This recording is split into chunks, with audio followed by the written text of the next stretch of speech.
Hey guys, what's up? It's Rygar the Destroyer, and today we're going to be taking a look at the Clone Captain from the Star Wars 6-inch Black Series line.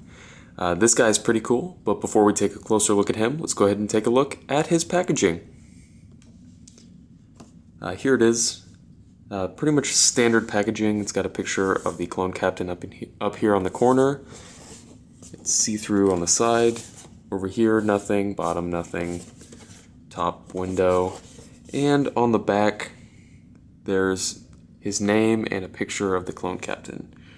So fairly basic packaging, so let's go ahead and get back to the action figure itself.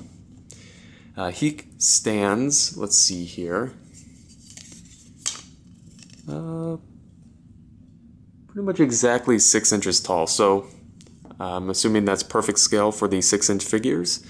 And if you're wondering, he's pretty much the exact same as the other clone troopers that have come out. He does have different paint, as you can see, red stripes, and he's got 4 dots on his chest, so that's cool. He does come with the same accessories as the other clone troopers have. The first one is the longer clone trooper rifle, and it does have some paint details here on this grip here. And he also comes with the shorter clone blaster. Again, nice detail and a little bit of paint work, which is nice. Both of the guns do fit in his hands well, so that's nice. As far as articulation, it's the exact same as the other clones, but it is pretty nice. It does have some problems. First, there's a ball peg with a hinge on the bottom of it. So you'd expect it to have a little bit more range of motion, but it doesn't because of the collar down here. If I'll move my thumb out of the way. Down here it blocks the movement. So you mainly get a swivel and a hinge. But it does work, so that's alright with me. He's got ball hinge shoulders, and that's pretty much as far as you can get him to go up right there. Kind of disappointing. They went for a more seamless sculpt instead of articulation, which I guess is fine. You can work around it, but it's kind of disappointing. He can swivel his arm 360. He's got a bicep swivel. I almost forgot it because it's very well hidden, and that does go 360. He's got double jointed elbows, and they get exactly 90 degrees. Again, that's kind of disappointing, but it's not horrible, so you can live with it, I think. And one thing that they did improve on, which I really appreciate from the Lieutenant, is they changed the color of the pegs. I hated that these were white. I never understood that. So they changed it to black here, and I think that looks really nice.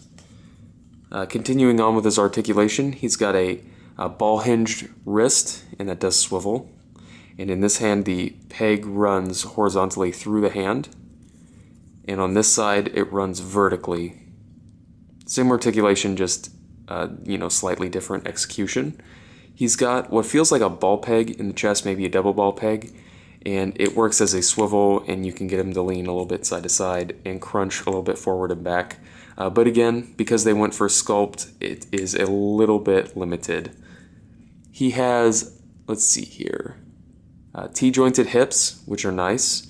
They give him a pretty nice range of motion.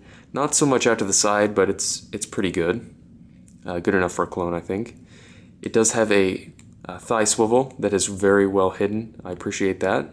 He's got double jointed knees that give a really nice range of motion. And his knee pads, I'm not sure if it'll show up on camera, but they're a slightly different color white than the rest of the body, and that's because they painted the white instead of molding it. I don't know why they did that, and it's not a huge deal, but it's kind of got a sloppy paint job. If you can see, there's bits of black peeking through, so that's not that good, but it's something I think you could live with.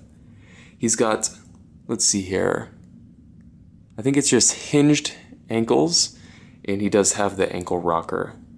So pretty good range of articulation. It's just a little bit limited.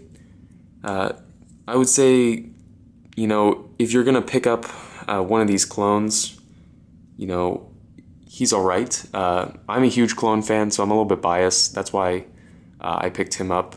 But if you're not a huge fan of the clones, you could probably skip over him because he's pretty much just a repaint of the original white one. But that being said, you know, if you're like me and you like the clones, he's definitely worth picking up. So anyway, if you have any comments or questions, just leave them down in the comments section below, and I'll see you later.